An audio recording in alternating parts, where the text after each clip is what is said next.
We are on to week 11 at the tight end position. If you've been running with Juwan Johnson or Tyler Warren, then you're going to be looking for some help this week with both of them being on a bye.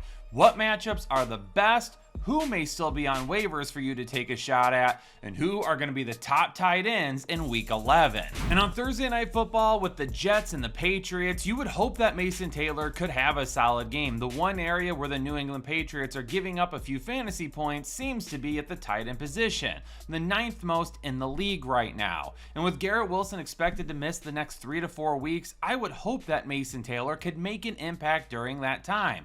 But he's been so up and down this season, and with how bad the quarterback play has been as of recent, it's really hard to want to roll with Mason Taylor. He's more of an emergency option for me. If you really don't have anyone available, if you're in much deeper leagues, then Mason Taylor may be worth a shot. Hunter Henry only has 1 touchdown in his last 6 games, and he hasn't been a top 12 tight end since week 4. Unfortunately, everything that we saw from Hunter Henry at the beginning of the season has disappeared. None of it's come back. And with all the wide receivers they have that they're spreading the ball around to, there hasn't been anything for Hunter Henry left over. Washington and Miami over in Spain, and I really hope that Zach Ertz and Marcus Mariota can be on the same page moving forward.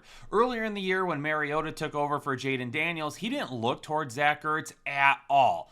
Last week, it felt like he was looking his way a little bit more often against Detroit, and hopefully he can do the same thing against Miami, who's currently allowing the 3rd most fantasy points per game. Hopefully Zach Ertz has one of the better floors of all tight ends this week. And Washington is allowing the 10th most fantasy points per game to opposing tight ends. If we had Darren Waller, that would be great, but there's starting to become some concern that Darren Waller is actually probably done for the season. I don't know how accurate that has been, and Miami haven't said as much. Greg Dulcich, who's kind of been the go-to tight end the last couple of weeks, has seen his percentage of routes run on passing plays jump all the way from 50% to 70% over the last 3 weeks. He's running some routes, he's just not being looked at. Terrible matchup for the Carolina tight ends. Neither of these guys are being targeted all that much. The wide receivers, they're not being targeted all that much outside of Tet McMillan.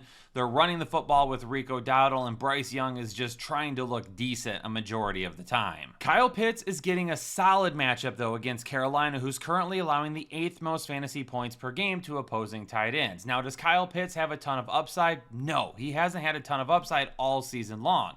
What he does have is a decent floor for those of you that are just looking for fantasy points at the tight end position if you've been struggling there. He has at least 38 receiving yards in each of his last 4 games, and he only has 1 game this year where he's had less than 5 targets. Are those numbers super exciting? No, they're not, but they could be a lot worse if you've been struggling to find somebody to play on a consistent basis. I have to do it. I have to caution you on Cade Otton because we have seen this several times over the last couple of years, where he will have a big game and then he will disappear for stretches at a time. Now, going up against Buffalo this week, who currently allow the 2nd fewest fantasy points to opposing tight ends, it's not the easiest matchup in the world. But the numbers we saw last week are not something we typically see out of him. Double-digit targets, first time this season. He had a season high in every single offensive category from last week. I don't expect to see that type of volume moving forward. If you're playing him, you're doing it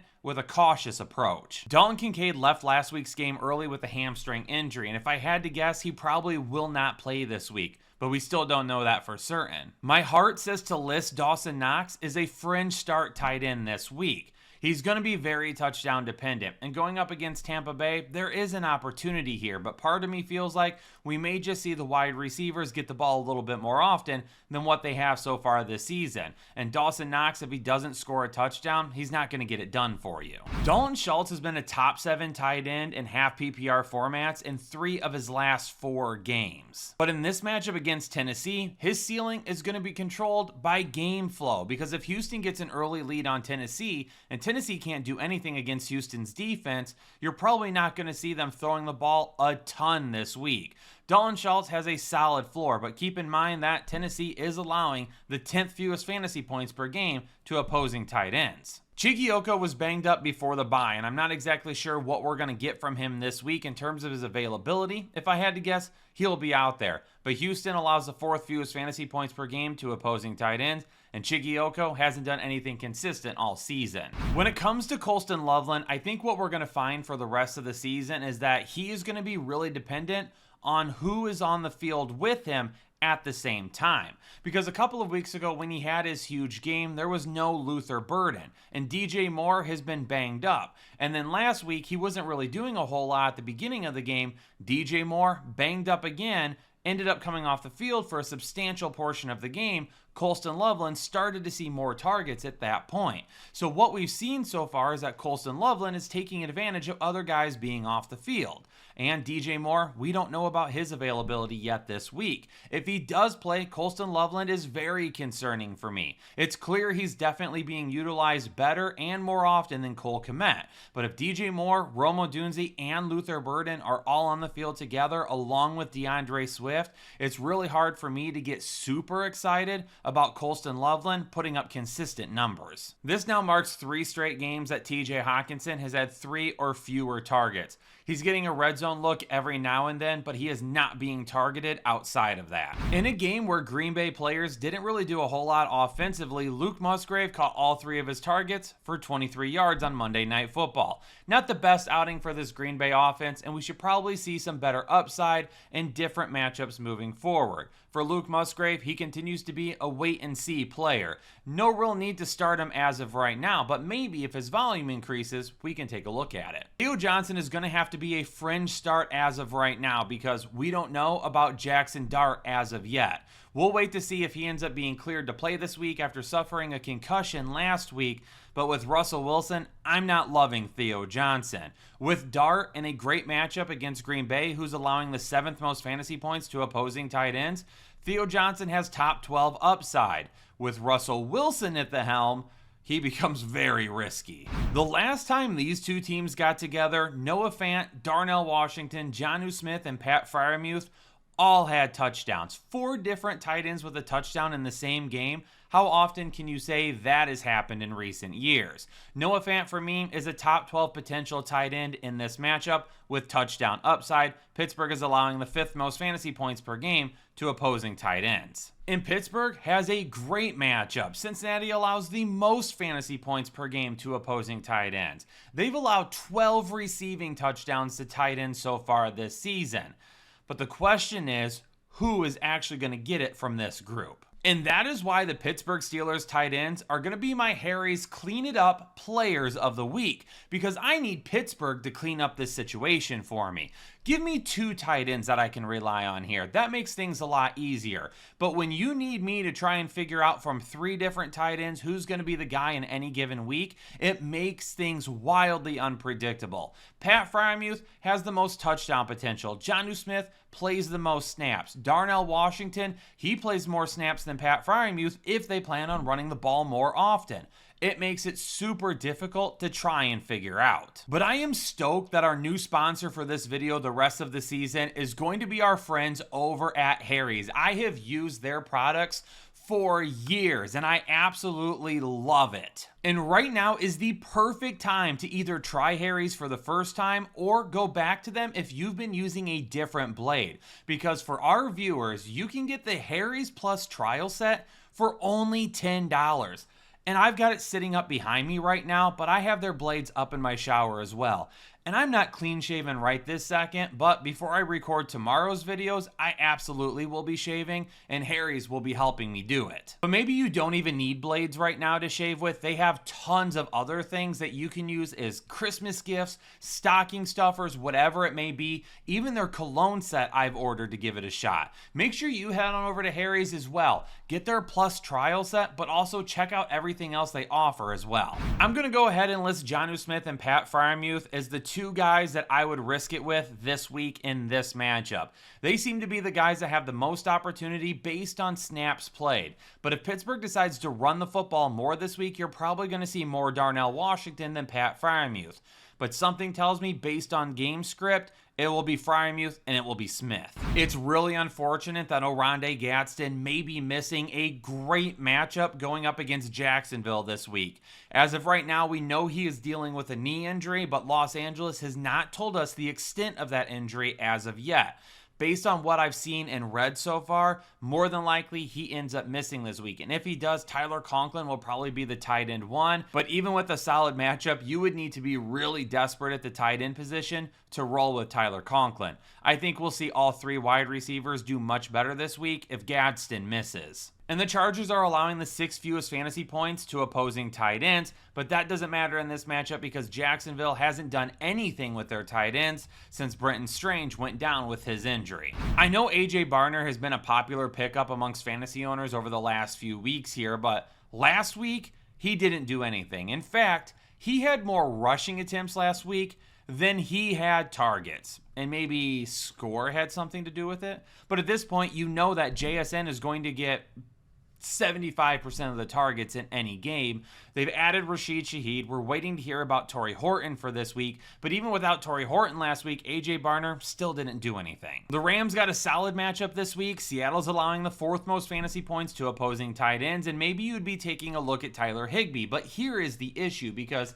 Higbee, Parkinson, Ferguson, and Allen all saw targets last week. Parkinson and Allen scored touchdowns. Higbee didn't.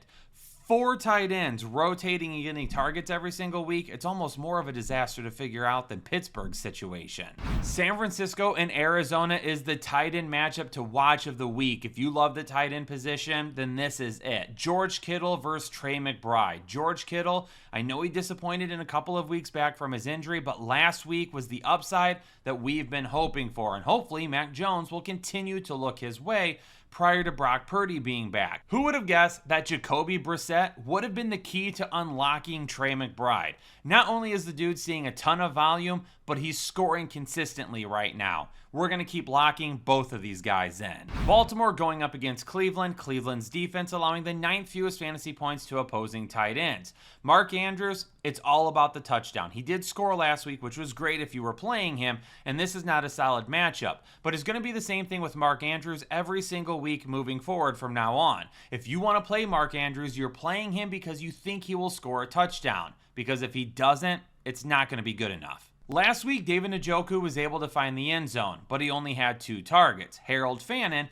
had 7 targets. And in this matchup, for me this week, I would rather bank on the volume with Harold Fannin than try to throw David Njoku out there and hope for a touchdown. At this point in time, I would rather go with Mark Andrews' touchdown potential than David Njoku's. Kansas City versus Denver. And part of me feels like this could end up being a really strong defensive matchup.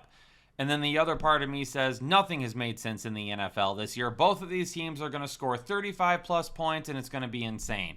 Travis Kelce is a fringe start. Not the easiest matchup. He continues to be looked at, though, even with the return of Rashee Rice. If you had to bank on guys getting the targets, it's Rice and then Kelce right now. Evan Ingram has been awful this season, and with all of the coach speak at the beginning of the year on how Evan Ingram was going to be utilized, they haven't even come close to doing any of it. Unfortunately, I'm not sure if it's just Evan Ingram, if it's the offense. One thing I've learned about Sean Payton is I don't really trust what he says as a head coach anymore. Sam Laporta is going to have a tough matchup with Philadelphia this week, who's currently allowing the 3rd fewest fantasy points per game to opposing tight ends. But the one thing I can say about Sam Laporta is even if the volume isn't that high, the big playability is there right now. In 4 of his last 5 games, actually check that, in 5 of his last 6 games, he has averaged at least 11 yards per reception. Detroit does a pretty solid job of limiting tight ends, but I do think Dallas Goedert has a lot of touchdown potential this week. Even if the volume isn't as big as you would like, because I could see A.J. Brown and Devontae Smith taking advantage of the secondary this week, I think he could still find his way into the end zone and what could be a much higher offensive output than what we saw from this team in Green Bay last week. While I want to fire up all of the players from Dallas going up against Las Vegas, the one area that Las Vegas has not allowed a ton of fantasy points to is the tight end position, the 5th fewest in the league right now. So Jake Ferguson for me this week is a little bit more riskier than what we have seen as of recent. And Brock Bowers going up against Dallas. Yes, please. Headliner Nation, hopefully the tight end start and sit analysis has helped you start making some decisions with your lineup this week. We've got some good, we've got some bad, we've got some awesome, and we've got some ugly. But hopefully the tight end position has been way better for you this season than what we've seen over the last few years. Hype the video up for me, like it, subscribe, bell notifications, comment, all of the good stuff. Appreciate it, Headliner Nation. Stay safe and healthy, and I'll catch you on the next episode of the Fantasy Headliner.